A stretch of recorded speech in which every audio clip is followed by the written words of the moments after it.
record in Esperanto. He constantly tells you to read sources he knows you can't read, because he knows if you check his sources, they are false. They are simply false. He makes it up as he goes along. That's the reality. Okay, thank How you. many of you are capable of reading English? And if he says you don't find it in the press, his answer is, it's not in the press. It's part of a conspiracy to keep it out of the press. Thanks very much. He can't lose. It's in the documentary record. Okay. It's in the documentary record, which happens to be quite different from the press say that. version. Okay. Not only on this Say it, issue. but you know, you can All right. cry wolf so many It's important, times. gentlemen, I think it's important that we take advantage of your expertise, your many years of wisdom, by hearing a couple more questions. Please, you are. Hi, my name is Tal Silberstein, and I was campaign manager and later on special advisor to Prime Minister Barak in Camp David. So I think I know, at least know less than Ron Pundak, my friend, about what happened in Camp David in Taba. I'm saying it only because I think that what Professor Chomsky said here, a lot of things are inaccurate, even though... Do you have a question? Yes. Please give it. I think just before the question, because it's very important... Please go directly to your question.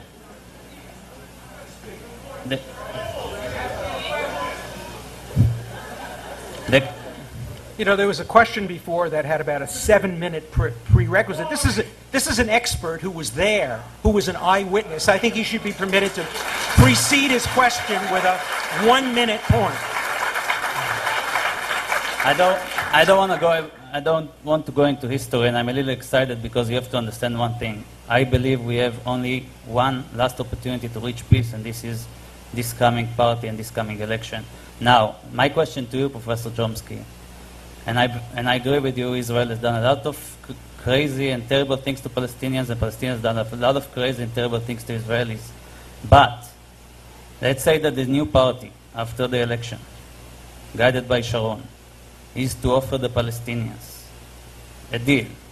It doesn't matter which deal, a deal that will be accepted by most Palestinians. Would you support this deal, even if it doesn't reflect your views or your ideological views? Well, I'm glad to see that I assume you endorse Ron Pundak's expert knowledge, correct?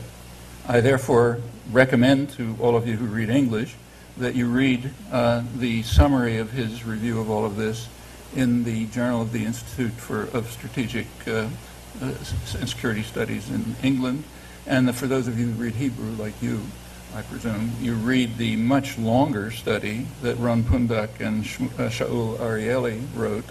It's on the Paris Center website, which describes in detail, if you like, I can quote it from you, as to what I would accept. Ron Pundak was not in Camp David, by the way. Pardon? Ron Pundak was not in Camp David. He was one of the negotiators in the background. He was not. He was one of the negotiators in the background, and he was from Oslo.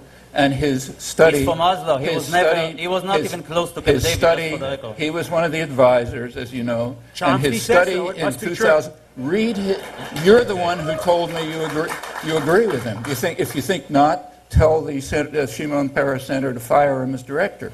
Those are the basic Israeli documents. Furthermore, they're supported by plenty of others. If you want to know more about Taba, you can read the European Union report accepted by both sides, which says exactly what I said. As to your question, yes, I already told you the answer. There is a very good solution on the table. It's the solution that they came close to in Taba before Israel canceled it, and that was then carried forward by high-level Israeli and Palestinian negotiators informally, leading to the Geneva... That's what I'm telling you.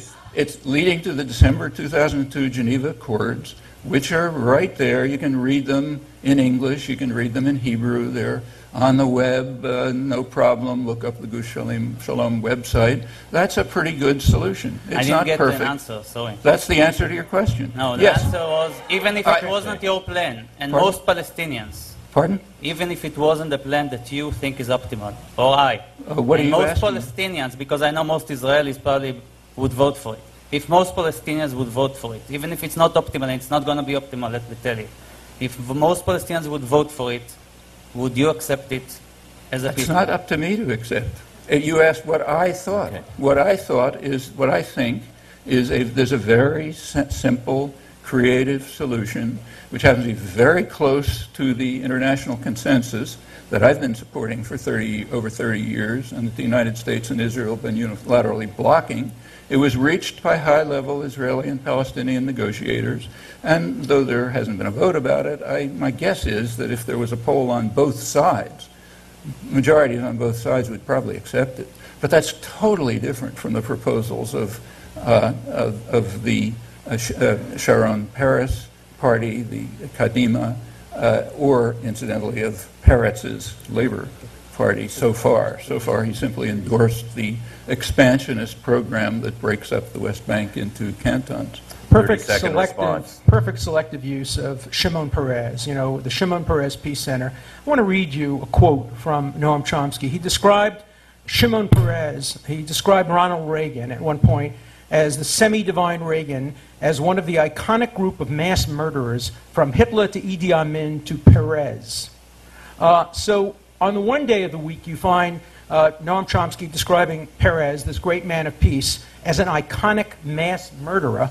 And on another day, he's quoting the authority of Shimon Peres to make peace. I mean, where do you stand on Shimon Peres? Is he a man of peace, or is he an iconic mass murderer? He is an iconic mass murderer, and I've given plenty of evidence for it. And he is not a man of peace. I did not refer to Shimon Peres. I referred to the director of the Shimon Peres Peace Center. So you